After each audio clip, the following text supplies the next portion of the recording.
नमस्कार दोस्तों, कैसे हैं आप सभी। आशा करता हूं कि आप स्वस्थ होंगे, सुखी होंगे और प्रसन्न होंगे। श्रीमद् भागवत गीता में आपका स्वागत है। हम यहाँ समझने का प्रयास करते हैं और जानने का प्रयास करते हैं कि अर्जुन के मन में जो संदेह थे, अर्जुन के मन में जो शंकाएं थी, वही शंकाएं, वही प्रश्न, वही संदेह हर एक व्यक्ति के जीवन में होते हैं। वह अपने ही लोगों से कहीं ना कहीं उस तरीके से परेशान होते हैं, उस तरीके से उनके सामने दुविधा उत्पन्न होती है कि उनसे जो उनके प्रति व्यवहार होना चाहिए, उनके लिए जो एक्शन होना चाहिए वो हो नहीं पाता। तो चाहे अपने हो या कोई भी हो, उसके प्रति आपका भाव क्या होना चाहिए, क्या सत्य है क्या असत्य है, उनका जो मार्ग है वो धर्म का है या अधर्म का, और अगर अधर्म का मार्ग है तो उनके प्रति हमें कौन सी कार्रवाई करनी चाहिए, ये सब बहुत मैटर करता है। तो अर्जुन के मन में जो भी प्रश्न थे उसने जो है पूछे, और श्री कृष्ण जो है अपने समझ से, अमृत रूपी ज्ञान से वो सब बातें बता रहे हैं कि कोई भी व्यक्ति अगर उसको ग्रहण करता है, उसको समझता है, तो उसके भी जीवन के वो सारे जो डाउट हैं वो दूर हो जाएंगे। तो आइए उन्हीं बातों को समझने का प्रयास करते हैं और जानते हैं कि वो कौन सी बातें हैं जिसको जानने के बाद किसी भी व्यक्ति के अंदर के जो संदेह हैं वो मिट सकते हैं, ख़त्म हो सकते हैं। तो जैसा कि हमने पिछले एपिसोड में समझा कि किस प्रकार से व्यक्ति को ओम का उच्चारण करना चाहिए, ऐसे शब्द का जैसे राम हो गए, कृष्ण हो गए, ऐसे आराध्य का आपको उच्चारण करना चाहिए जो आपके श्वास में उसी तरीके से बस जाए जिससे आपके लिए आसानी हो। तो आगे कहते हैं, अनन्य चेता सततम यो माम स्मरति नित्यशा तस्याहम सुलभा पार्थ नित्य युक्तस्य योगिना। मेरे अतिरिक्त और कोई चित्त में है ही नहीं, अन्य किसी का चिंतन न करता हुआ, अर्थात अनन्य चित्त से स्थिर हुआ जो अनवरत मेरा स्मरण करता है, उस नित्य मुझ में युक्त योगी के लिए मैं सुलभ हूँ। तो अब श्री कृष्ण कह रहे हैं कि कौन ऐसे साधक होते हैं, कौन ऐसे व्यक्ति होते हैं जो मुझे प्राप्त करते हैं। तो इस पे जो है श्री कृष्ण कहते हैं कि मेरे अतिरिक्त और कोई चित्त में है ही नहीं, अर्थात उस व्यक्ति के मन में मेरे सिवा जो है कोई है ही नहीं। और मेरे सिवा जब कोई होता नहीं है तो वो किसी का नहीं चिंतन करता हुआ, अन्य किसी का न चिंतन करता हुआ, अर्थात अनन्य चित्त से स्थिर होता है और निरंतर जो है मेरा स्मरण करता रहता है। वो नित्य जो है मुझ में युक्त योगी मेरे लिए जो है सुलभ होता है, वही जो है मुझे प्राप्त करता है। तो इसका जो सीधा एग्जाम्पल मैं आपको बताना चाहूँगा तो कि जैसे हनुमान जी हैं, हनुमान जी जो है नित्य राम के स्मरण, राम का ही स्मरण कर रहे हैं, उन्हीं को अनवरत जो है स्मरण कर रहे हैं। उस प्रकार से हमें भी उन्हीं ईश्वर का जो है स्मरण करते रहना है, उन्हीं के नित्य जो है उन्हीं को जपते रहना है। तो इससे होगा क्या कि जब आपका जो मन है, जो आपके मन में आने वाले विचार हैं, वही जो आपको भ्रमित करते हैं, वो विचार जो है सारे अलग होते जाएंगे, हटते जाएंगे। और जब वो हटेंगे तो आप जो है उस सानिध्य को प्राप्त होंगे, उस स्तर को प्राप्त होंगे जहाँ पे आप सदैव उस ईश्वर को जान पाएंगे, समझ पाएंगे। तो वही कहते हैं कि जो व्यक्ति अनवरत मेरा स्मरण करता है, नित्य मुझ में ही वो जो है योगी मुझे प्राप्त करने के लिए सुलभ होता है। अगर कोई व्यक्ति इस संसारिक जीवन में ग्रसित है, इससे लिप्त है, आसक्त है, तो उसके लिए मुझे प्राप्त करना नामुमकिन होता है और नहीं प्राप्त कर सकता। आवश्यक होता है कि वो अपनी वासनाओं, कामनाओं, इच्छाओं से मुक्त हो। तो सुलभ होने से फायदा क्या मिलेगा, क्या फायदा होता है। माम उपेत्य पुनर्जन्म दुख आलयम शाश्वतम नाप्न उवंति महात्मनः संसिद्धम परमाम गता। मुझे प्राप्त कर वे दुखों के स्थान स्वरूप क्षण भंगुर पुनर्जन्म को प्राप्त नहीं होते, बल्कि परम सिद्धि को प्राप्त होते हैं। तो जब कोई व्यक्ति मुझे प्राप्त कर लेता है, ईश्वर को जान लेता है, उसमें स्थित हो जाता है, तो जो वो पुनर्जन्म के चक्कर में पड़ा रहता है उस व्यक्ति का जन्म होता है, भोगता है, फिर से मृत्यु होती है, फिर से जन्म होता है। तो इस साइकिल में जब वो रहता है तो उस व्यक्ति को बहुत परेशानी झेलनी पड़ती है, बहुत कष्ट उठाने पड़ते हैं। लेकिन जब वो सिर्फ मेरा ही स्मरण करता है, मेरी ही जो है सदैव चिंतन करता है, तो वो व्यक्ति मुझ में स्थित हो जाता है। और मुझ में स्थित होने का मतलब कि वो मेरा ही अंश बन जाता है। तो वो व्यक्ति परम सिद्धि को प्राप्त होता है, अर्थात वो मोक्ष को प्राप्त हो जाता है। फिर उसको इस आवागमन के चक्कर में नहीं पड़ना पड़ता। अर्थात मुझे प्राप्त होना अथवा प्रसिद्धि को प्राप्त होना एक ही बात है। तो चाहे मुझे प्राप्त हो, प्रसिद्धि को प्राप्त हो, बात एक ही है। केवल भगवान ही ऐसे हैं जिन्हें पाकर उस पुरुष का पुनर्जन्म नहीं होता। तो वो ईश्वर हैं जिनको जानने के बाद, जिनको पाने के बाद उस व्यक्ति का पुनर्जन्म नहीं होता। वो जो है उस सीमा से परे चला जाता है, ईश्वर का साक्षात्कार हो जाता है। इसीलिए आप देखेंगे कि बहुत ऐसे व्यक्ति हुए हैं इन संसार में जिन्होंने ईश्वर को जाना और उन्हीं को प्राप्त हुए और उन्हीं में सम्मिलित हो गए। अब उनका पुनर्जन्म नहीं होने वाला। अक्सर लोग कहेंगे कि भैया वह महात्मा थे, उनका जो है पुनर्जन्म हुआ है।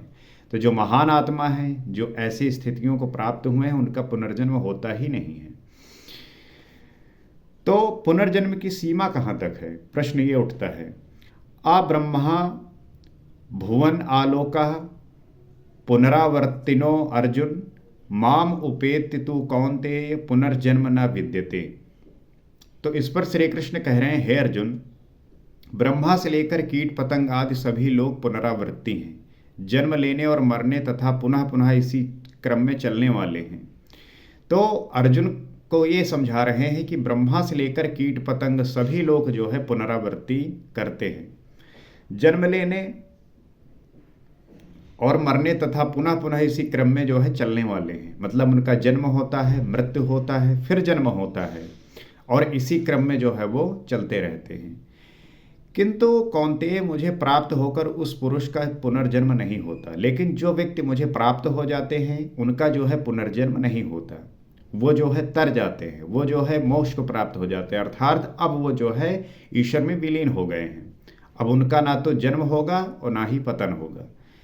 धर्म ग्रंथों में लोक लोकांतरों की परिकल्पना ईश्वर पथ की विभूतियों का बोध कराने के आंतरिक अनुभव का रूपक मात्र है। धर्म ग्रंथों में हमने कई जगह पे देखा है कि जो ईश्वर की परिकल्पना है, ईश्वर पथ की जो परिकल्पना है, विभूतियों का जो बोध कराने की आंतरिक अनुभव है, इसका जो है रूपक मात्र चित्रण है।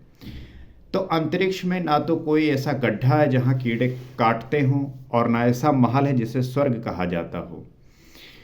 अब अक्सर हम बात करते हैं कि कहीं आकाश में जो है स्वर्ग है, कहीं पे जो है यमराज जो है, यमराज के दूत हमें जो है पनिशमेंट देते हैं, हमें कष्ट देते हैं। तो ऐसा नहीं कि अंतरिक्ष में ना तो ऐसा कोई गड्ढा है, ना कीट काटते हैं, कीड़े काटते हैं, ना ऐसा कोई महल है जिसे स्वर्ग कहा जाता है। दैवी संपत्ति से युक्त पुरुष देवता और आसुरी संपत्ति से युक्त मनुष्य ही असुर है। तो देवता और असुर की परिभाषा ये है कि जो व्यक्ति दैवी संपत्ति से युक्त है वही जो है देवता है, और जो आसुरी संपत्ति से युक्त है वो मनुष्य असुर है। यही फर्क है देवता और असुर में। तो श्री कृष्ण के ही सगे संबंधी कंस राक्षस और बाणासुर दैत्य थे। अब श्री कृष्ण का ही देख लीजिए, श्री कृष्ण के मामा कंस थे, वो राक्षस थे, बाणासुर दैत्य थे। तो उनके अपने सगे संबंधी ही जो है असुर थे। देव मानव तिर्यक योनियां ही विभिन्न लोक हैं। तो जो देव है, जो मानव है, जो तिर्यक है, ये योनियां ही विभिन्न लोक हैं। हाँ, कोई परलोक और ये जो आप बहुत सारी चीज़ें डिफ्रेंशिएट करते हैं कि यहाँ पे ऐसा होगा, वहाँ पे ऐसा होगा, तो इसी का खंडन कर रहे हैं। श्री कृष्ण के अनुसार ये जीवात्मा मन और पांचों इंद्रियों को लेकर जन्म जन्मांतरों के संस्कारों के अनुरूप नया शरीर धारण कर लेता है। तो श्री कृष्ण यही बात समझा रहे हैं कि जो जीवात्मा है वो मन और जो आपकी पांचों इंद्रियां हैं, इसी को लेकर जन्म और जन्मांतर के संस्कारों के अनुरूप शरीर को धारण करता है। तो अपने मन को और अपनी इंद्रियों को संभाल लीजिए। इसे जो है जिस दिशा में ले जाना है, जैसा होना है उस तरफ उसे ले जाइए। अन्यथा जो है जीवन इस प्रकार से आपका नष्ट होगा, इस प्रकार से खराब होगा कि आप जो है उसको समझ नहीं पाएंगे। क्योंकि व्यक्ति की जो ऊर्जा है वही सबसे महत्वपूर्ण है। और अगर आप अभी किशोरावस्था में हैं, जवान हैं, तो इस ऊर्जा का भरपूर इस्तेमाल करिए अपने शक्ति के लिए, अपने सानिध्य के लिए, अपनी सार्थकता के लिए। बेकार की चीज़ों में और बेकार के चीज़ों को लेके अपना समय जो है बर्बाद मत करिए। सार्थकता के लिए प्रयास करिए और सही दिशा में इसको ले जाने का पूरा जतन जुटाइए। अमर कहे जाने वाले देवता भी मरण धर्मा है, क्षीणे पुण्य मर्तलोकम विशंति। तो जो अमर कहे जाने वाले देवता हैं वो भी जो है मरण धर्मा है। इससे बड़ी क्षति क्या होगी? वो देवतन की किस काम का जिसमें संचित पुण्य भी समाप्त हो जाए। वही बात कहते हैं कि वैसा देवतन ही क्या कि जहाँ पे संचित जो पुण्य है वो समाप्त हो जाए।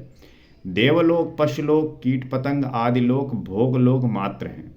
तो जो आप बात करते हैं देवलोक की, पशुलोक की, कीट पतंग आदि लोक की, वो भोग लोक ही मात्र है। अर्थात भोग की प्रक्रिया है। वहाँ पे आपका तर जाना, आपका इससे परे चले जाना, वो है मोक्ष। और केवल मनुष्य ही कर्मों का रचयिता है जिसके द्वारा वो उस परम धाम तक प्राप्त कर सकता है। तो जो मनुष्य है वही जो है कर्मों का रचयिता है, अर्थात वही अपने कर्मों से चीज़ों को रचता है और वही बनाता है। तो यहाँ पे व्यक्ति भाग्य के भरोसे नहीं बैठना, उसको जो है निरंतर कर्म करते रहना है और उस कर्म को करते रहते हुए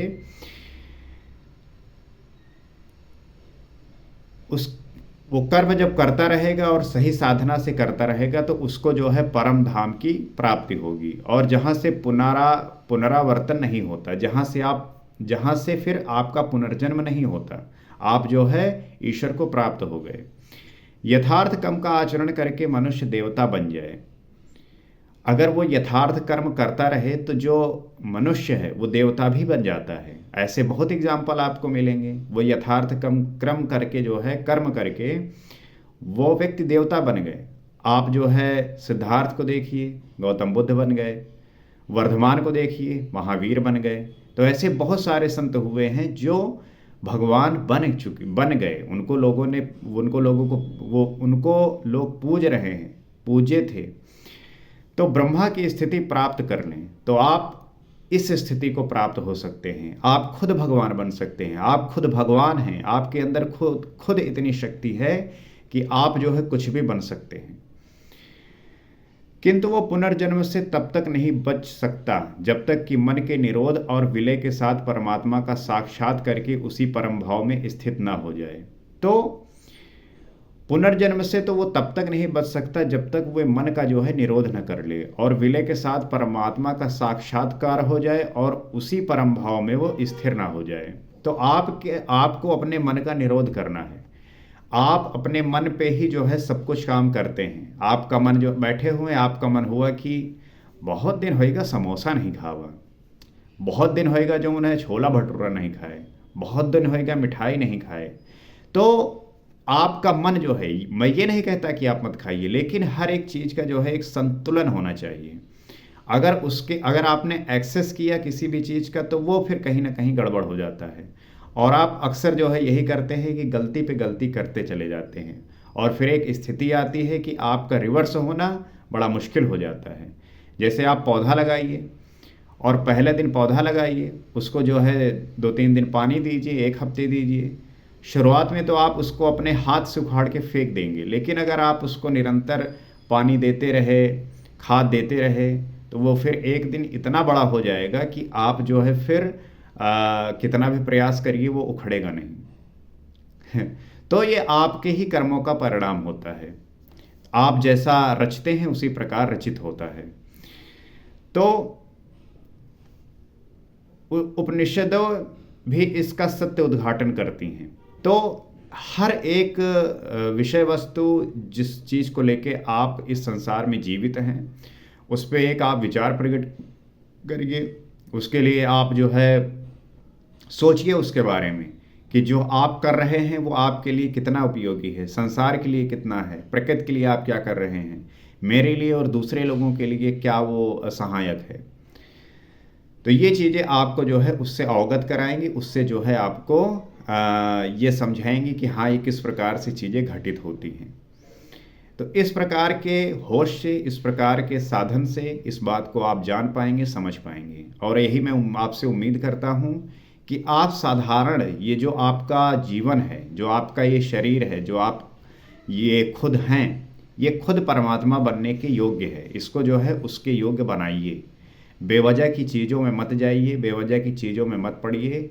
इस समय का, इस ऊर्जा का सही इस्तेमाल करके अपने आप को उस स्थिति में लेके जाइए जहाँ पे आप किसी भी व्यक्ति को, अपने को, अपने परिवार को, समाज को वो योगदान दे सकें जिससे आप जो है सदैव के लिए ऐसा हो सकें, ऐसा कर सकें जहाँ पे कोई दूसरा व्यक्ति आपसे सुखी हो, आनंदित हो, उसके जीवन में भी प्रकाश फैले।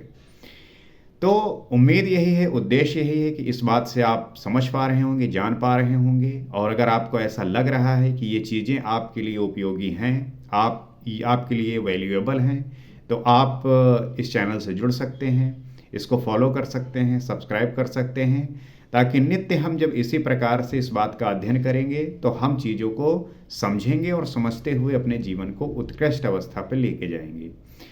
इसी प्रयास के साथ अगले एपिसोड में आपसे फिर मिलते हैं। नमस्कार।